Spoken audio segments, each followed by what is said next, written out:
Hello, and welcome to the Hibernation podcast. My name is Dahyo, and I'm inviting you to join me for a weekly conversation with some of the amazing artists who've decided to stream with us over the course of the festival. Before we start the show today, we'd like to acknowledge and pay our respects to the custodians of the land upon which we stand. Wherever we are in this country, Indigenous sovereignty has never been ceded, and we must be mindful that this always was and always will be Aboriginal land. As we share and explore music throughout the festival, we are also on a site that carries the reverberations of many centuries of music and cultural making. Joining us this week is Liam Mulligan.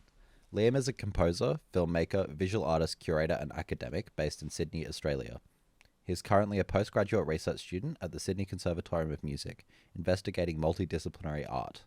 His music is substantially inspired by experimental electronic noise, with strong aleatoric elements, and he combines his practices in varying art forms to create multimodal compositions.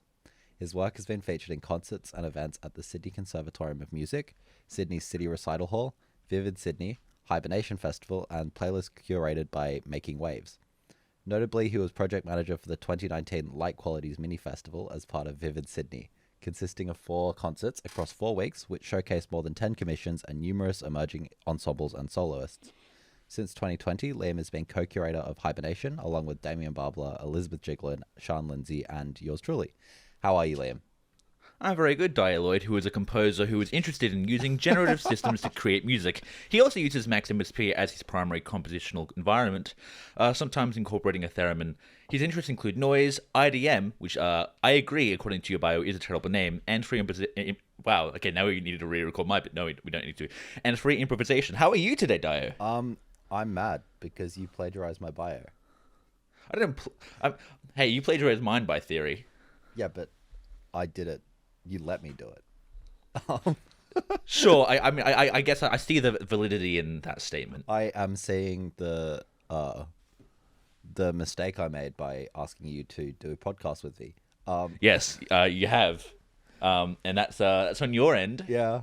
Oh, look. To be honest, I think we're both a bit fucking zonked at the moment, right? Like, I mean, it is pretty. It's the last week. Today's the last day of the festival of people listening. Yes, that's true. How crazy is that? Like, I feel. I don't know about you, but I feel like it's gone super fast. Like, I mean, I tend to see a lot of these things. You know, when I did Vivid and when I did like Hibernation last year, it's this kind of like time paradox where everything is like so slow on the sidelines, but when you're inside the line itself, it's just it's like zoom, you know. So like it's gone. Everything's gone fast in Hibernation. Everything's gone slow outside. That's how I've seen it. Yeah. Pardon me. It's been. I don't know. How has your festival been, just in general? It's been good. I mean, I haven't been able to watch as many streams because I mean, compared to last, I literally watched every stream last festival because, firstly, I was moderating a lot of them. Yeah. And secondly, I had literally nothing else to do. Like, I didn't have uni, I didn't have Vivid, I didn't have anything else. This year, I've had, projects, I've had uni, I'm doing the postgraduate, as he said. I'm marking papers at uni, which is good fun. I've had to juggle a lot more. Yeah. So I haven't, and it's been great to have you and Sean and Damian on board and doing other stuff, which I can't, put all my hours into. It's been absolutely grand. And thank you for doing that, Mr. Podcast, man. Mr. Podcast. I think, honestly, that would be, I don't think it would be possible with just like one person trying to do everything that's been happening. Mm-hmm. Right? That's very correct. It's been pretty hectic, honestly. It's been pretty.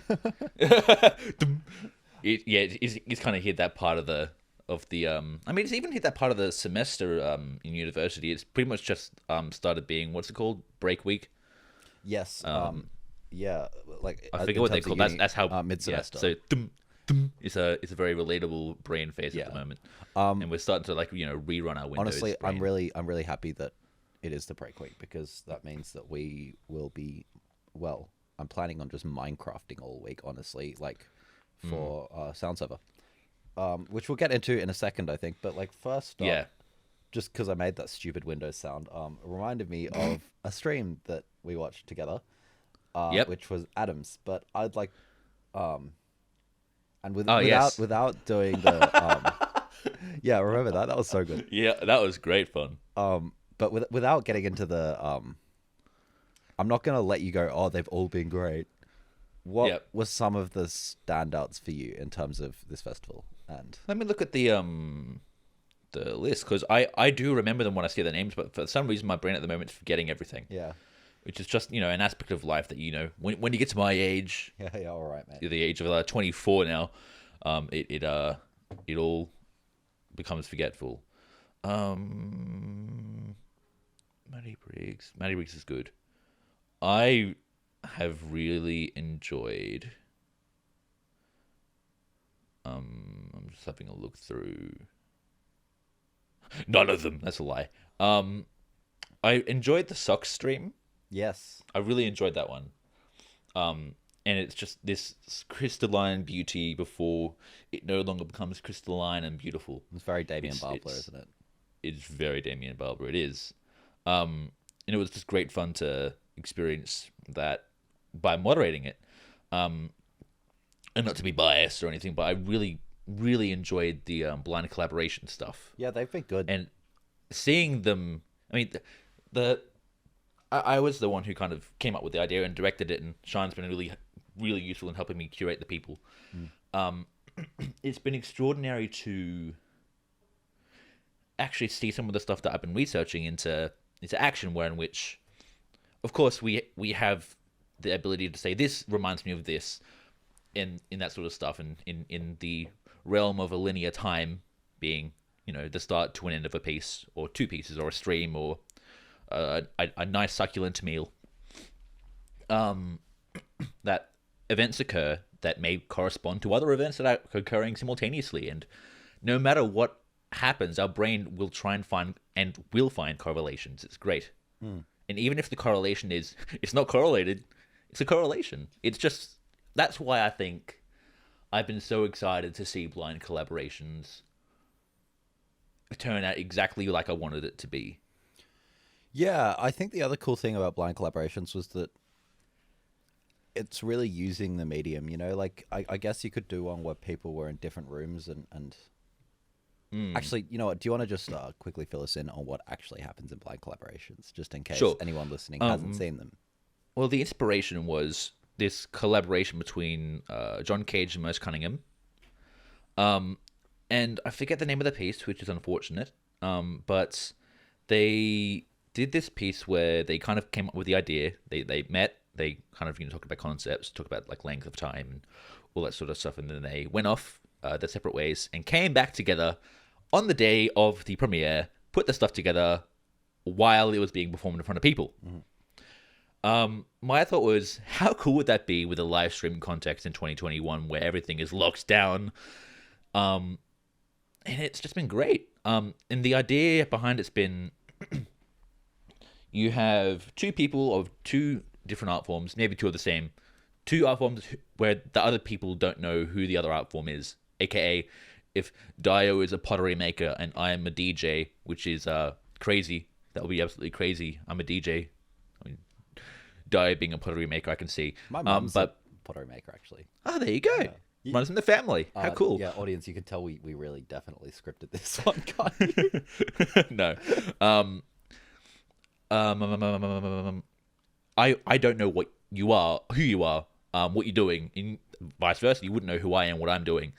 And from exactly 8 p.m. to exactly 9:30 p.m., we do our intended stream to a concept or a theme, which have all been F words, which I've been enjoying. We had a theme of F words, it's funny. But we've had fragile, floating, vociferous, and the most recent one that's just passed was fickle. Yeah, that was great fun. It was very fun to perform in that, actually. I mean, breaking the wall. That's tonight. I have no idea who I'm with. Isn't that tomorrow night? We're recording this on Tuesday, so that's actually tomorrow night, right? Today's Wednesday. It is. Okay, never mind. It is Wednesday, my dudes. It is Wednesday.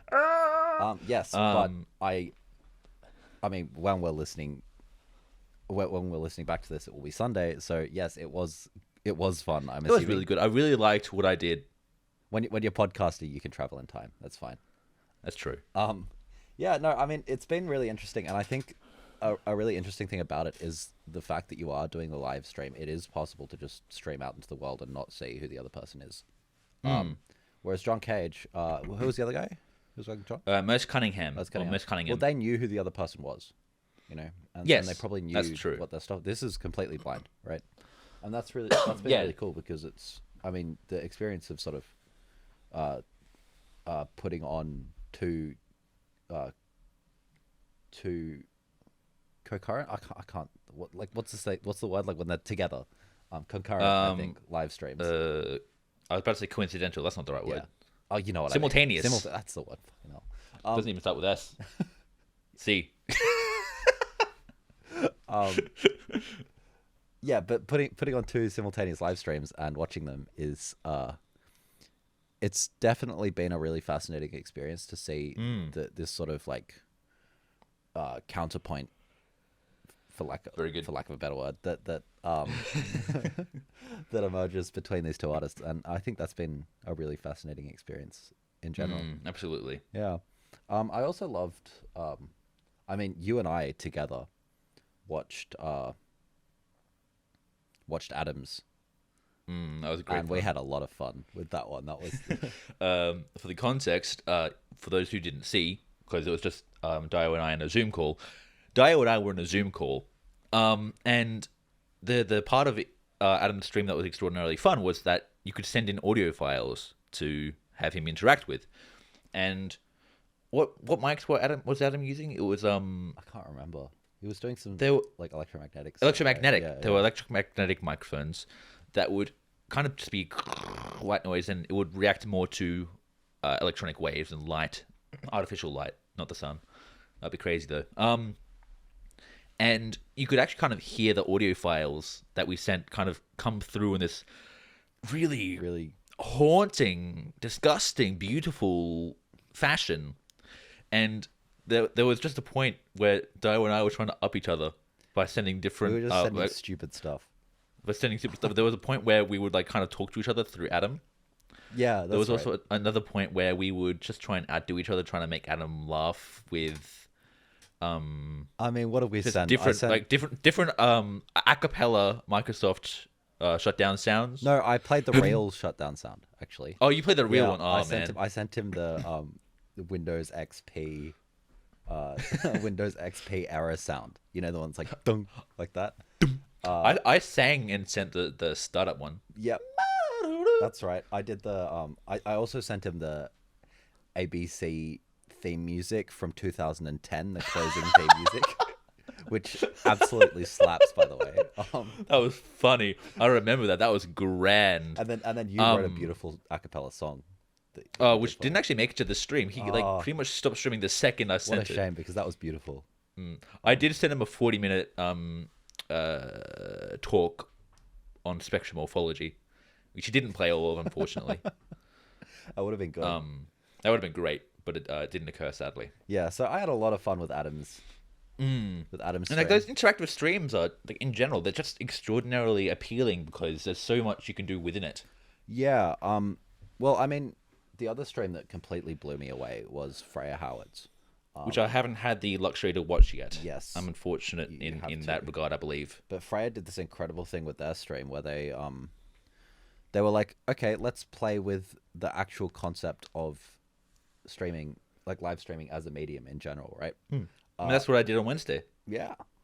But that's really interesting because, I mean, I won't go too much into this because I did speak about this with Freya, but you know, as a musician, like when you first do a stream, your first instinct is to just treat it like a performance, but into a computer, absolutely. Right? I've written bloody music like for this, like with this in mind. Yeah, but what Freya did as a filmmaker was they pre-recorded a bunch of actually beautifully cut and edited scenes, and also they pre-recorded videos of themselves talking into their webcam.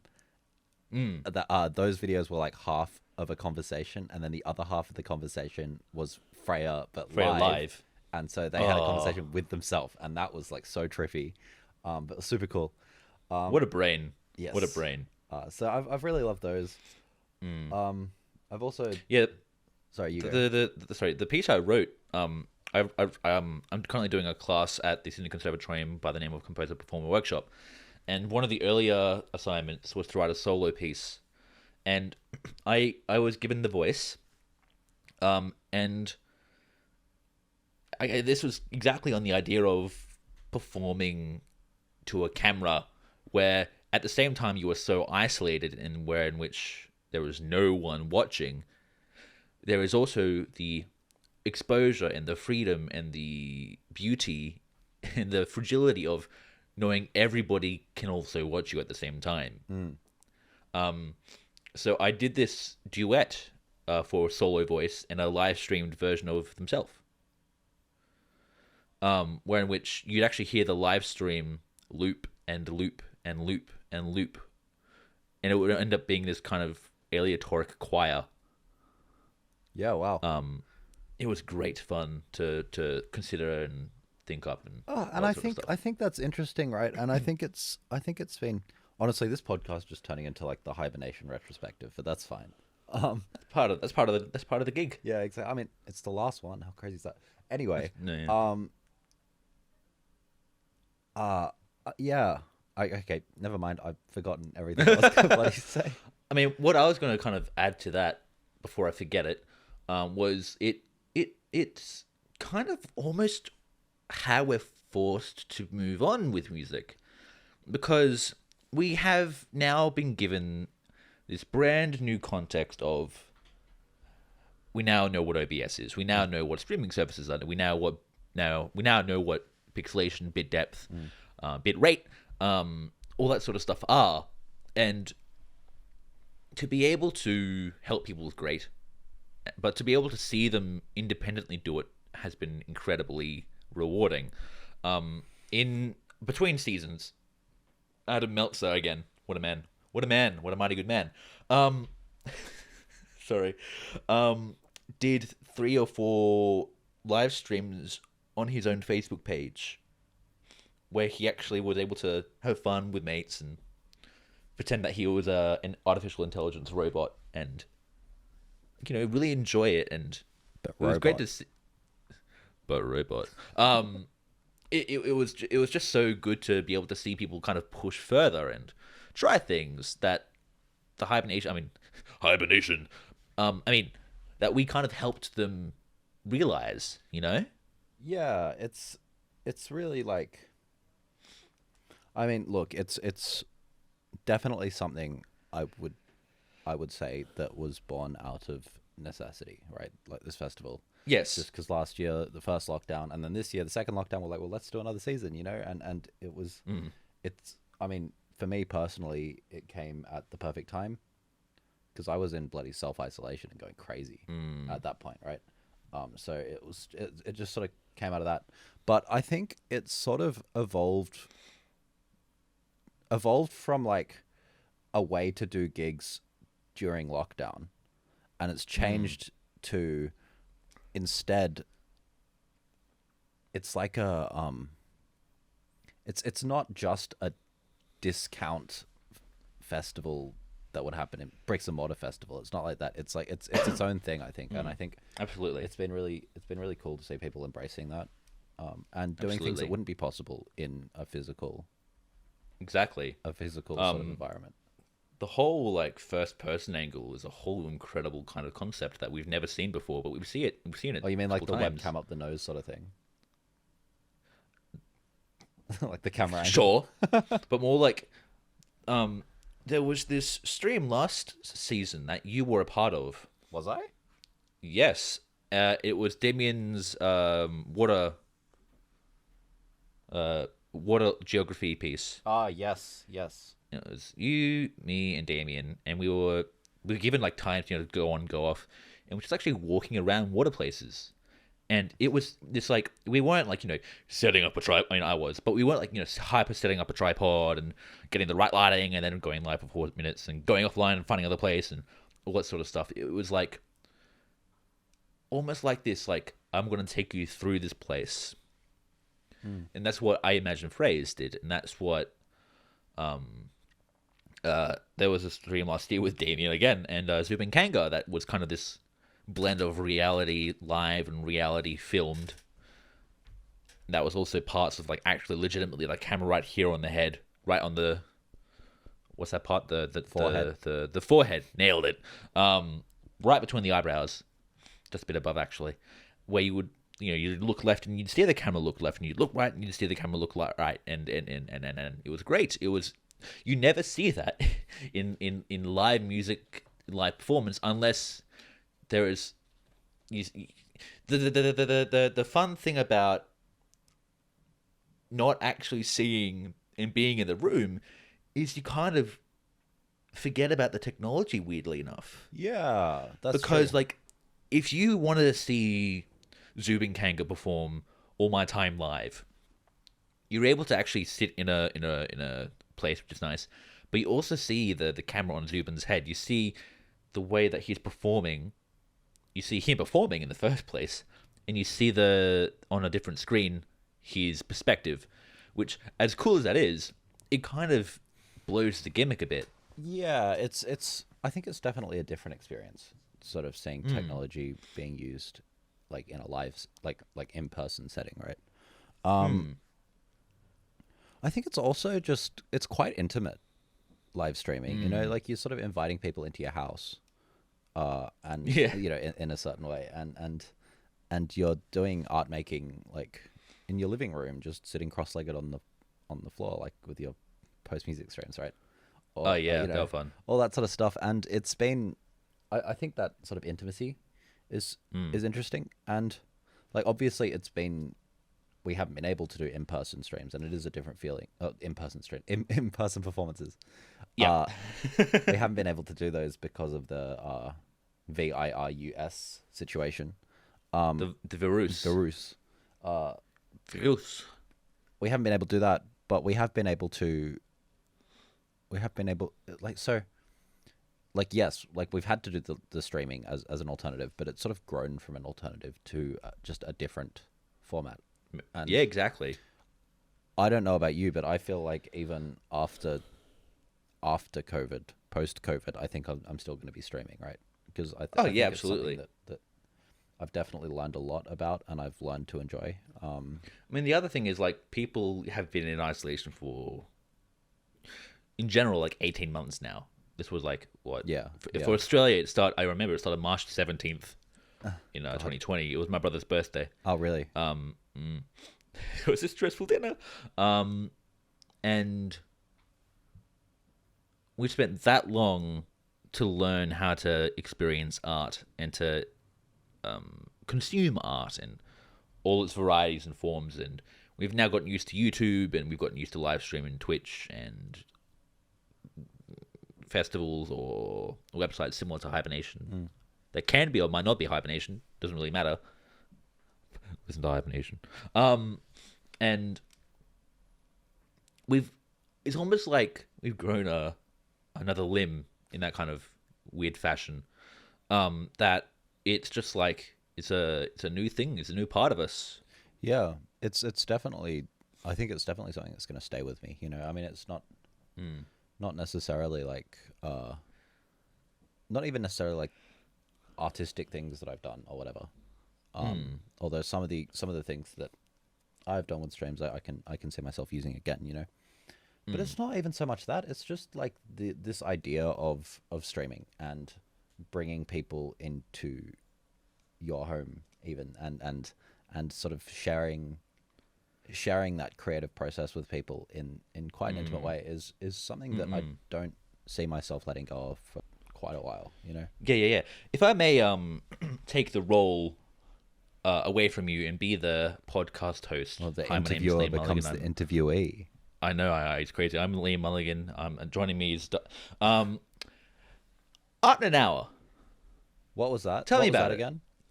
And tell me about your experience with that, because it was great to hear you talk to some of the people on the podcast who have been part of as a guest, Yes. but we have never actually talked about it with you as a host. Yeah, You I know? guess. I mean, partly just because I don't want to seem like a dickhead. Like, I mean, with you know, like I have been involved in obviously every single Art in an Hour stream, right? Yes, More than I've been involved in every single yeah, of right. my streams.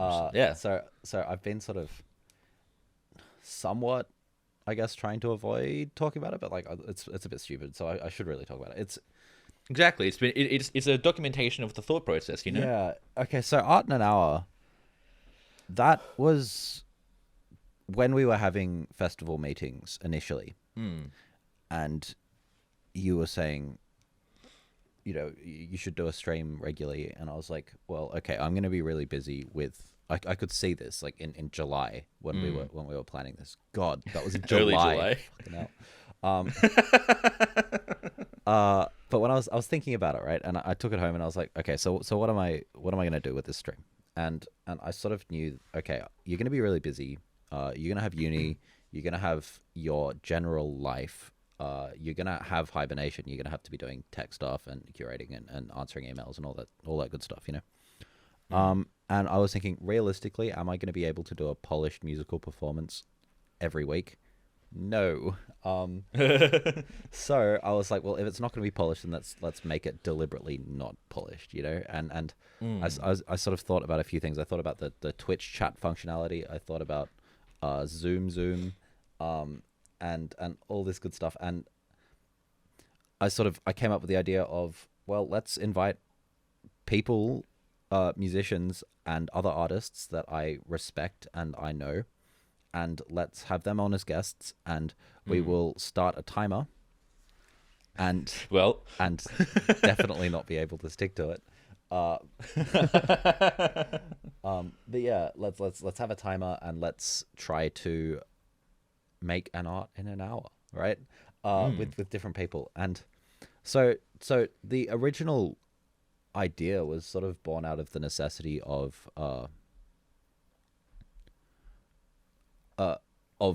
doing a stream every week, right? And still working. So that's where that concept came from. But it kind of, I realized, especially like podcasts will be coming out on Sunday, so like a week ago, that was the final Art in an Hour stream, and I realized as I was getting all the things that we've made and sort of converting them into a sort of movie format so that we could have everyone who'd been on and watch them together, I realized that it actually turned out far better than I had hoped or that I was expecting, right? I'd agree. Like watching the stream was, you don't realize what creeps up on you until it's devoured your spleen. That's quite a gruesome analogy. But what you made was ultimately 40 minutes of vignettes. I feel like, honestly, the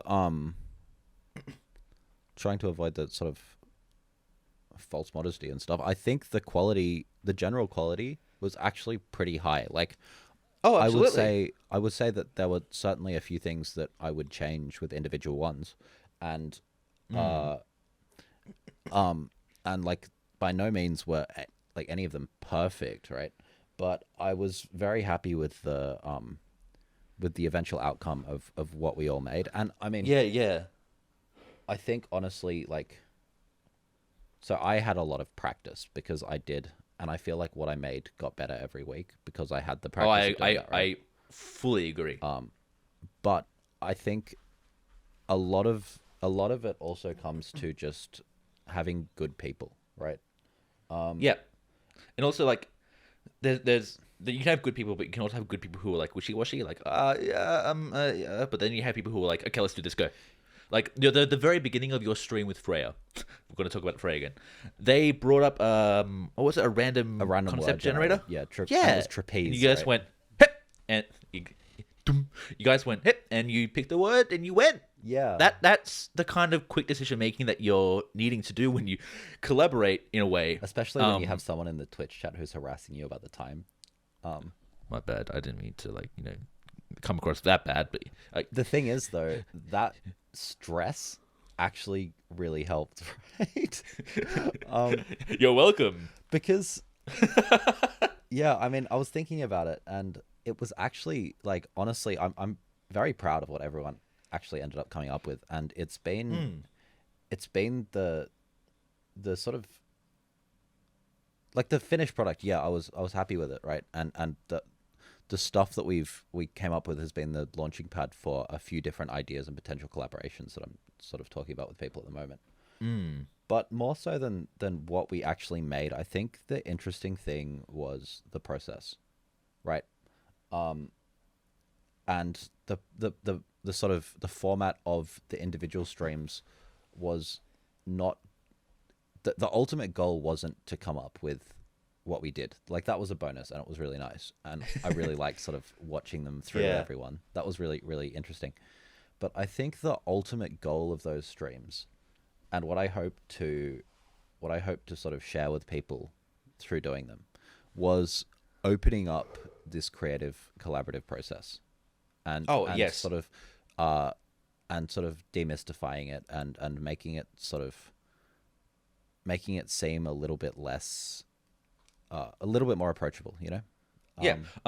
When you say that, it really reminds me of this beautiful statement that Maddie Briggs said on your final the podcast, Art in an Hour.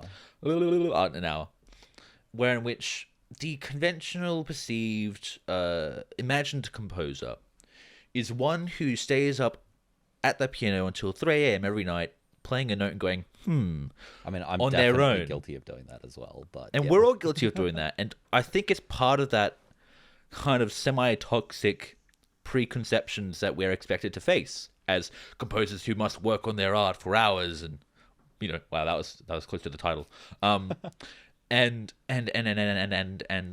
create just something so incredibly out of this world that, it's going to be the next Beethoven, but in 2021 during the pandemic. And the two things that were so rewarding with your Art in an Hour was it broke that. It welcomed the ability to kind of work with other people, which is an unheard of thing apparently in composition. Yeah, right. According to everything ever. But secondly, it allowed you to actually have fun in the collab. Like, I had you're a expected bunch to of fun. you expected to, like, what's the phrase, like, not die for your art, but suffer for your art. The tortured artist trope and all that crap. Exactly, and that is baloney, man. That is absolute baloney. I mean, I'm not a tortured artist, and I know that there are more people who are tortured than I am. Oh, and no less. A lot of my research actually doesn't come from the poor time I had a rock thrown at my head when I was 6 and my head bled for a little while. Yeah. Insight to Liam Mulligan. A lot of the things I read are really fun. When my dad's a singer-songwriter, so many of his lyrics come from newspaper articles that he read that day. So many, like too many. Hi, Dad. And I really enjoy the psychology aspect of the human condition, and that's what I write about. I write about multidisciplinary art and how things can correlate and how things cannot correlate, and it's also bloody fun. And have fun with it. I think fun and sort of, honestly, like, okay, so I don't know. I'm sure you must have sort of, well, I don't know, but I feel like you probably had this experience when you sort of start thinking about yourself as a composer and what, like, I've had that experience. yes, right. But you just sort of you learn to write music, and you're writing music, and then when you first start, you're so bloody serious, right? Because you look at, I guess for me as well, just coming and sort of having this picture of a composer in this sort of European classical music sort of way. If you think about that, I first started composing, and I was like, I'm gonna be a serious composer, and my works are gonna be like, I thought about the stuff that I did as my works, which is like just dickhead vibes anyway, right? Your works. Right. Not your little biddies or Yeah, whatever. exactly. But I was like, what I'm writing is gonna be serious. It's gonna sort of change the musical language. It's gonna, all this sort of stuff. And then I realized I think I was trying to compensate a bit for my personality and for my youth, I guess, and inexperience. You sort of like, Yeah, you exactly, want to seem like someone who can be taken seriously. And and look, I do not have an issue with people who want to write music that is important or about serious things, right? Because I've seen some, I mean, I've seen some really good sort of political music, for example. I've seen I've seen quite a lot of not so good political music, but I've seen some really powerful, really good political music. But for me, I just felt so I felt so insincere when I was doing it. And it's not that I don't care about these issues, right? Like, I think, honestly, a lot of what I get really angry about certain about things that are happening in the world that I don't like. But I try not to. I don't put that into music because I find that the music sort of weakens my political views in a way. And then the political views also weaken my music, for example, right? And I've found that the best stuff that I've written and the stuff that I'm the proudest of and that I sort of don't listen back to and cringe later is stuff that I just had fun with, right? Like, it's just like, this is a 100%. Cool sound. And I think the really beautiful thing about the Art in an Hour series for me that I'm going to miss a lot is honestly just the fact that people tuned in. People tuned in and people people tuned in because people talked shit in the Twitch chat. Absolutely. And the nice thing about using Twitch is it's got that integration with OBS so that you can see the chat right in front of you as it's happening. Right. Yeah. And I mean, so a couple of times we had audience give us sort of audience prompts. So, for example, Ayla, who is an incredible visual artist, she was doing an animated GIF and she asked, what should I draw? And then my friend Emily said, you should draw a frog. And someone else said you should draw Jeff Bezos, like with his cowboy hat. I think that was Christian. Was that actually? Christian? Okay. Yeah. And so we did all this together and that was, and so we sort of... That was great. Yeah, I mean, Ayla's just incredible. But we sort of went through the audience reaction that way. But I think the other really, really beautiful thing was just people talking shit in the Zoom chat, right? Like when the time was running out, or like when I was talking about Control-Shift-Y and how good that is to clean up your Max patch. And then you go, Dahyo needs a Control-Shift-Y in his brain, you know? That was... Well, okay, one, that was hilarious. Yeah. But two, it's just... the fact that people comment and talk to you while you're involved in this process that I disagree, but creative process has this image of being something that's almost sacred and bloody, like you know, the artist has some fucking divine touch or some bullshit like this. Like, I think the other part of that is like it's the context, you know. I read recently that I mean, I feel like I should have known this from the degree I did, you know, casually.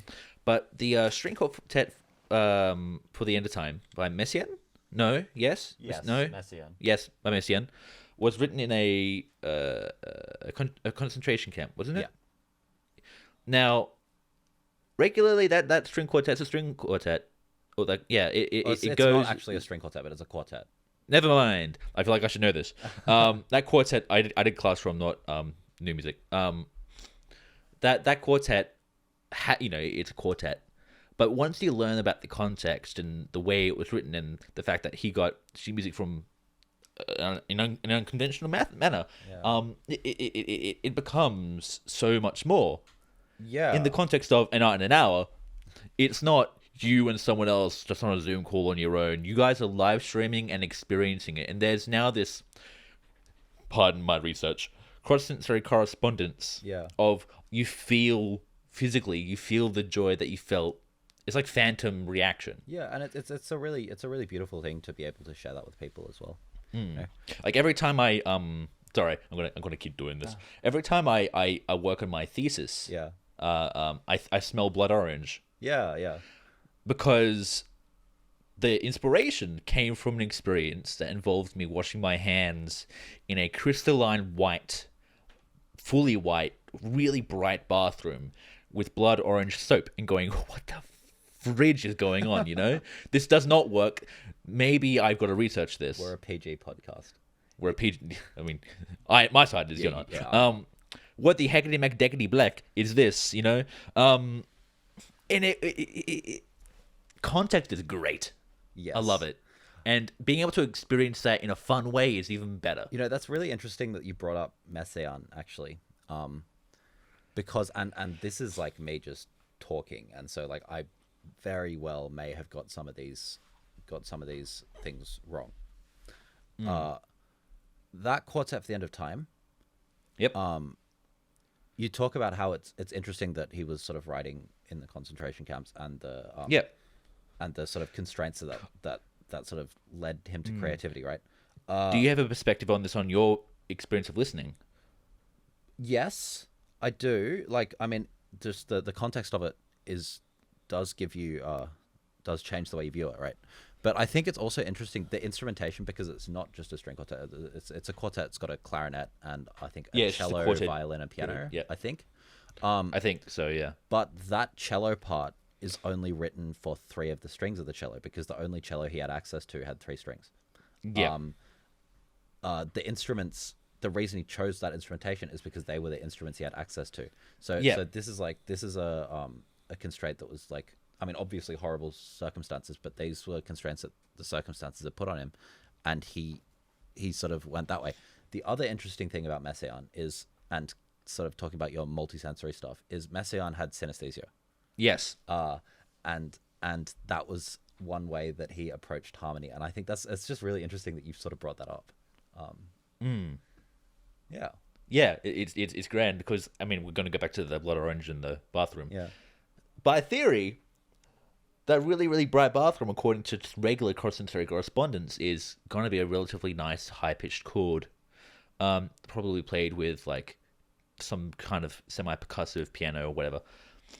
Blood orange is like double bass chord with maybe a zest of tuba. Yeah. A zest of tuba. And it doesn't feel like it should work, but there's this now brand new texture in the bathroom and smell of the soap that it just colors. It's exactly the same as orchestration in my thoughts. Where in which, you know, if you really want to complement a chord, you put a high pitch with a bright color. Yeah. And that's how we work. That's naturally, like, scientifically, in many scenarios, that is correct. It's been that way since 1934, which is 87 years, something like that. Yeah. Quick maths. Sorry, 1929, which is 92 years. Sorry, I should know this. I did my research. Hornbostel. Yes, birth we've research definitely prepared this podcast, right? Yes. I mean, I prepared my research for different contexts, and it might correspond, like cross-sensory correspondences. Haha. But the fun thing for me at the moment, because like in 2019, when I did my honours thesis with one Damian and Liam before the Hibernation Festival as my supervisor, the thing I brought to him was, I don't like it when the music and the visuals change at the same time all the time. Yeah. It's kind of boring. You kind of get used to it. And Damian was like, That's I don't quite agree all the time with that sentiment, but I see what you mean. Do you think that's a word? And we literally had to think for 8 to 10 weeks for half the thesis for the correct word, and counterpoint was the word. Yeah. So simple. But at the same time, the reason why that took so long to come up with was counterpoint is very, very like dug into as a music terminology. It's very sort of gentrified almost, you know. It's Exactly. Yeah. So being able to like, and this is why I think I'm gonna call it research onset synesthesia, which is something I have diagnosed myself with. That I now seem to. That sounds really wanky. I've diagnosed myself. Yeah. Yes, it's great fun. Yes. Well, I now speak so weird. Like I was helping Rosa with her Minecraft yesterday, and I think I said something along the lines of like, the lava that is flowing really smells like it's really going to punch the person. It's really good. And Larissa just went, "Excuse me? What the fuck are you talking about? Yeah. What? Pardon?" And I went, "Sorry, you know me." So it's my brain's going. Yeah. I'm now like experiencing all the senses at the same time. Yeah. I've now I've paid attention I to mean, it. it's interesting though, right? And I think I had a good point, but you know what? Maybe it's not a good idea to record these podcasts like when we're both exhausted. But I don't think we're going to stop being exhausted until the podcast comes out. So, Correct. This is more fun anyway. Yes, this is true fun. art. You know, this is actually secretly an art stream right now. oh yeah, yeah. Podcasts are art, man. Especially this man. one. The counterpoint between the conversation. Yeah, that's it, man. Between you being PG-13 and me being a dickhead. Quite. Okay, so actually, you know what? This is, as I have reiterated quite a few times, this is coming out on Sunday. Yes. So people will be listening to this on Sunday and beyond. Yes. Sunday and beyond. That should be that could be a title. Sunday and beyond. But you were just talking about Rose's Minecraft, and get this: by the time people are listening to this, Minecraft the movie, or Sound Server as it's actually known, will have taken place, which is Oh my sort of God. terrifying to me to think about. But let's just quickly, I mean, we don't have tons of time, but let's just quickly talk about Minecraft and how that has been for you, because that's been one of the more fascinating projects, I think, for me, that we've sort of... Yeah. My context with Minecraft, that sounds like a weird beginning of a story. My context with Minecraft cough, is when I was in year 8, I downloaded the iOS version. Yeah. That was before the Ender Dragon actually was a mob. Right. You couldn't battle the end. There was no end. There was no Ender Dragon. And in the iOS version, or what was it called, the Pocket Edition? Yeah. There was no Nether. Really? Okay.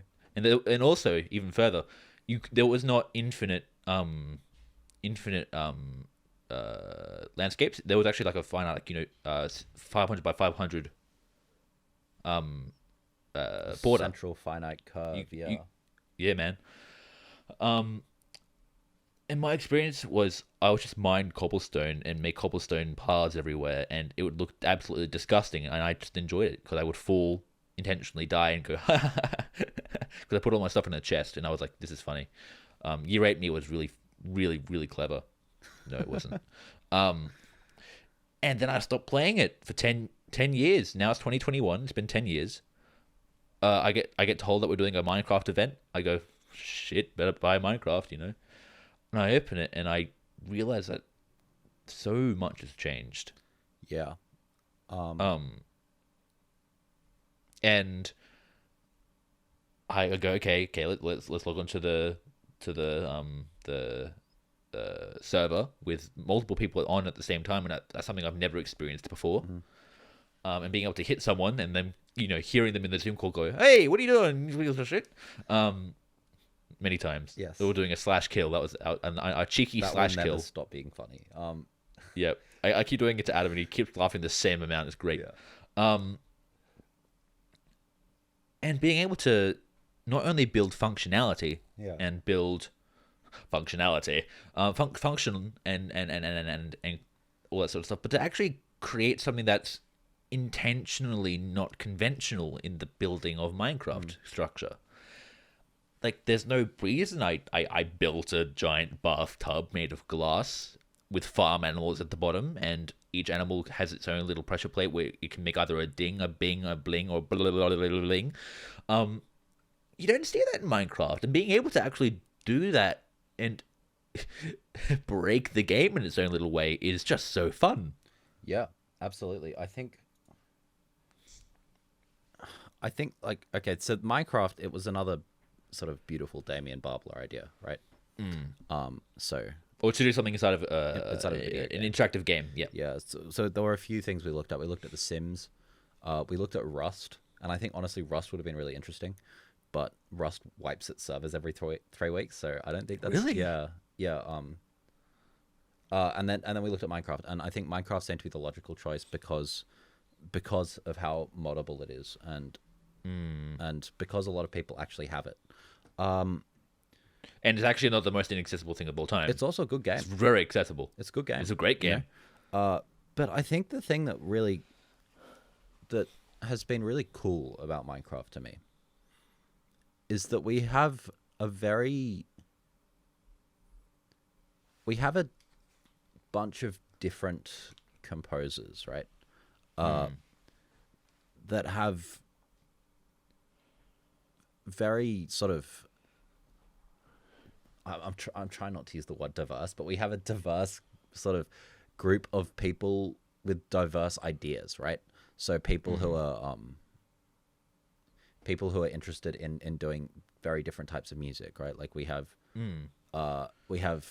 for example Josh Shipton's stuff, which he's got his beautiful vocals. We have and also he's in a dungeon. We can actually talk about these constructions now that they've exactly. appeared. I just realized that. So he's in a dungeon and all these sorts of like mazes things. So and there's the shrine to Josh's cat Zeus. We've got this sort of creepy aesthetic going on with Josh's.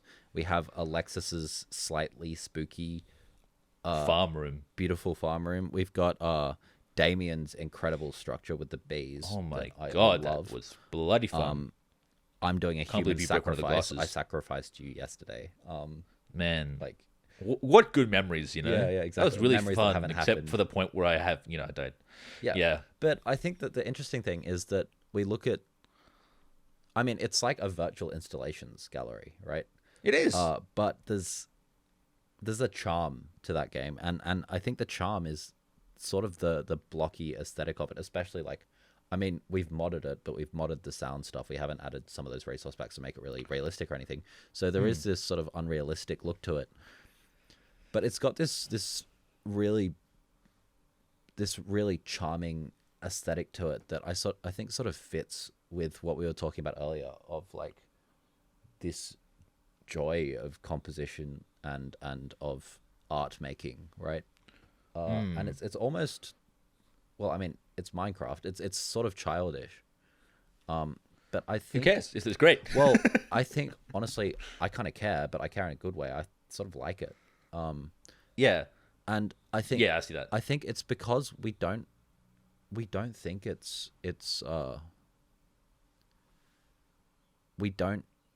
we don't think it has to be important, or it has to sort of like say something or anything like that. It's just we built something that is cool, and it's a really fun and sort of just beautiful experience of walking around with people and exploring what other people have created in your virtual gallery. Exactly. And also, these are impossible things. Yeah, I mean, it's physically it's possible that I could actually sacrifice you for a piece of art. Sure, I but, mean, like, I guess that, but I like don't wanna also go to like prison, thinking of and like, I actually don't mind you as a person, so I don't really want to sacrifice you, you know? hey, you're all right too. But you can, but also, you can get away with that in Minecraft. You can kill people in Minecraft, right? Imagine dying for art. Yeah, exactly. You could do it. But also, like, even further, we don't have much money.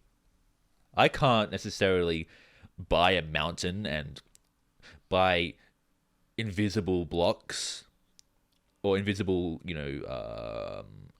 materials Scratch to that. build. It's expensive even to hire out an art gallery. Yeah, that's probably a better analogy right now. And to, there's just so many logistics that are impossible in the human world that are just a simple left click, right click, sign, title, teleport station in Minecraft. It's all right. Yeah. It goes well. It does. Yeah. And I think it's been, I mean, honestly, it's been kind of stressful, but You're not wrong. but the sort of, I think even if, I mean, obviously I hope this isn't the case, but even if no one were to watch and no one were to There are people watching. Yes, but even if no one were to watch, I would be really sort of happy with the stuff we've created. I mean, like, probably a little bit biased here, but Sam Chang, That is a Subaqueous, beautiful which is a room. beautiful piece. and then Sam had the idea of, I mean, subaqueous is sort of an underwater soundscape anyway. So Sam was like, let's make an underwater room. And I was like, that is amazing, because like, how many underwater concerts have occurred in real life, right? Two. Do you remember they were? Did you go to them? Yesterday and the day before. Oh, okay. Even then, it's not very common, right? And just being able to do stuff like that, I think is really cool, right? I mean, you can build a whole area underwater that matches an underwater piece, which by the way slaps. Sam is such an amazing composer. Absolutely. But yeah, like just this whole, just even if no one were to watch, I would be really sort of happy and proud of sort of what people have come up with. And look, we're running out of time because we've been talking for like 55 minutes. But I think what is I think like the even beyond Minecraft, right? The biggest takeaway from the festival that I have is like, we are very lucky to have the people that we do sort of give give input. I mean, like, I say, oh, you can't say like they were all good, but honestly, like the quality of work from people has been just stellar, and it's been fantastic that we've had this amazing group of artists.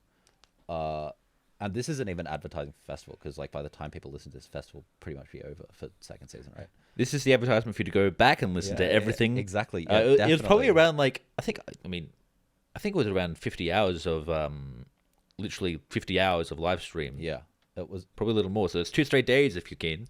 It's a bunch of content, but like the thing that I've been really blown away with, like during this festival, and I don't know about you, but I'm assuming so, with this sort of also doing the co-curating and stuff.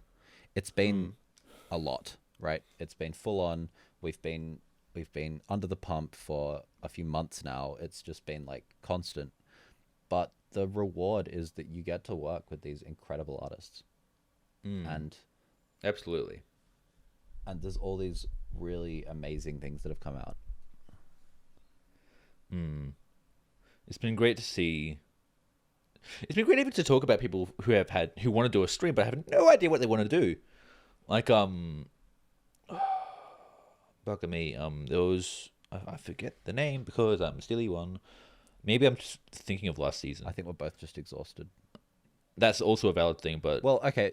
For an example, I guess Freya didn't know what they were going to do, and they came up with something incredible, right?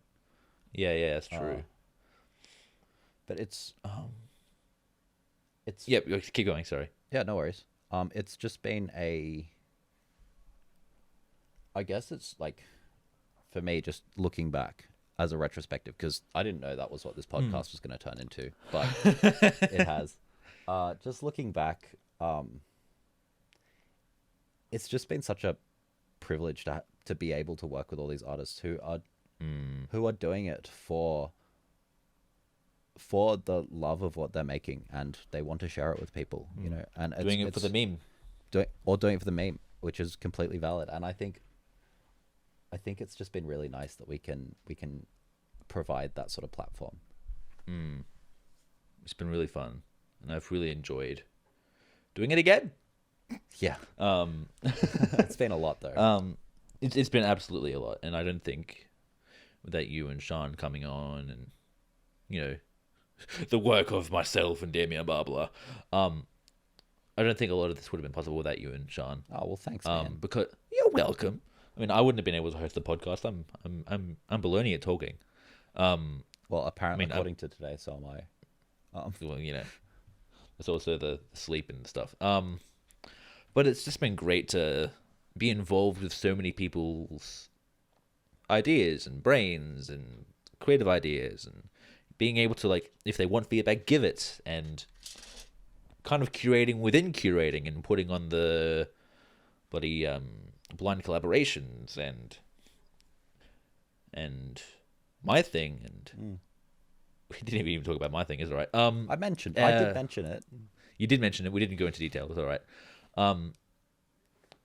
It's just been freaking crazy in so many varieties, positive and negative, Yeah. and neutral correlations of said crazy word. Loved it. Yeah. It's really been a good time. I might have recently checked how long I've been on Minecraft minutes total. It didn't tell me in minutes, but it did tell me in days straight. So apparently I've been on for a cumulative total of 5.5 days. I hope you all bought tickets. If you liked it, like this video, Like, and comment, subscribe. smash that like button. Don't forget to hit that bell. Ring the bell. Yeah, the audience engagement. Man. Okay, but speaking of audience, that's the other thing that I'm really grateful for, is we do have a really fantastic audience. We have people who have tuned in to the streams and have watched and have texted us afterwards and have enjoyed them and texted us when things go wrong. yes, definitely that. Got some of those. But yeah, as this is the last podcast, I will just say to anyone who's listening to podcast, or even if you're not, but this will sort of ether reach you or some crap. If you have tuned into a stream and enjoyed it, or if you have messaged one of the artists, or if you have supported one of the artists through PayPal, you should definitely do that, by the way. If you have done any of that and engaged with us at all over the festival, just a massive thank you to you guys. Absolutely. I echo that 100%. Because if we didn't have anyone listening, there wouldn't be any point in doing it, right? I mean, there is a point. There is a point, but it helps. It helps a lot when people are engaging with what we're doing. It also makes the performers who are not, Dahyo, me, and Siân and Damian, who are co-curating, it makes them actually really enjoy it. And there was, I mean, this is last year. It was actually Siân last year, before she was curator. She got donations, and she wasn't expecting it. And weirdly enough, she found that more fulfilling to do and have audience interaction than live performances, apparently. Yeah. And to be able to, in a weird way, allow people who normally won't be able to leave the house or have some sort of issues with particular venues, or whether it be, political, psychological, physical, whatever, just to be able to, from their bloody bedroom, on their phone or on their laptop, watch some beep boops and whatnot. It's just so incredibly rewarding for artists in general to share their stuff and get a response. And the fun thing with the live stream is it's literally live, and you can interact in a way that you'd never be able to. You can heckle and not be called out by other people about it. It's great. I called you up, but yeah. I mean, you know what I mean. Like you can't write, Dahyo's a loser, he didn't do 55 minutes, and then someone next to you go, shh. Yes. Yes. And I mean, I guess it's a whole internet warrior, keyboard warrior thing, but at the same time, it's like they can ignore that and still have a beautiful time. And it's each person is independent of their experience. And thank you. That was a tangent. Thank you for watching. all some one half a third a podcast of a stream. Yeah, it's been really it's really been a privilege to be able to produce this stuff for people, And if you had a favorite podcast, by the way, or stream for that matter, or Minecraft room, please comment below. Let me and know hit in that the bell. comments. Ring that bell, like and subscribe. Yeah, all that stuff. Yeah, unfortunately we are out of time, and I think we're both also going crazy. That is correct. We were crazy at the beginning. Yes, yes, we were. But yes, that was the last episode of the Hibernation podcast for season 2, at least. Keep hold on to your hats, ladies and gentlemen, and I don't have one on, but I will hold on to my metaphorical hat. Hold on to your headphones, because ow, I feel like a little dicky bird tells me that we will be back in some way, shape, or form. So definitely continue to follow us on social media. Continue to check the website. Things will pop up, and we would love to have you involved. And of course, continue to hit that bell. Yes. Thanks again for coming on, Liam. You're most welcome, Dahyo. Thank you very much for coming on. Take care. Bye-bye. Bye-bye.